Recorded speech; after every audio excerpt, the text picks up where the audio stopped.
hakuna Muislamu sawa sawa bila ya kuwa na subra. Wengine wakatuambia subira nayo ni ibada na ni wajibu kwetu sisi, na ina nguzo tatu subra. Nguzo ya kwanza ni kuzuia nafsi yako na kukasirika kwa yale ambayo Mwenyezi Mungu amehukumu na atakufika. Nguzo ya pili ni hafsu lisani ani shakwa, kuzuia ulimi wako kulalamika. Unapikwa mtu unapikwa mtihani analalamika. Lakini nguzo ya tatu ni kuzuia mwili wako kufanya yale ambayo Mola wako hayapendi na hayaridhii. Bila mambo haya matatu hakuna subra.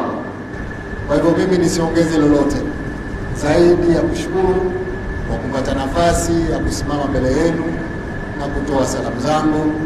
Mwenyezi Mungu atujalie nchi yetu endelee kudumu katika amani hii tuliyokuwa nayo. Tumeambiwa hapa, ukipata mtihani usubiri, ukipata neema ushukuru. Mwenyezi Mungu katuneemesha kwa neema ya amani katika nchi yetu. Tumefanya uchaguzi kwa amani, tumemaliza kwa amani, mpaka leo tuna amani. Hakuna neema kubwa kama hiyo.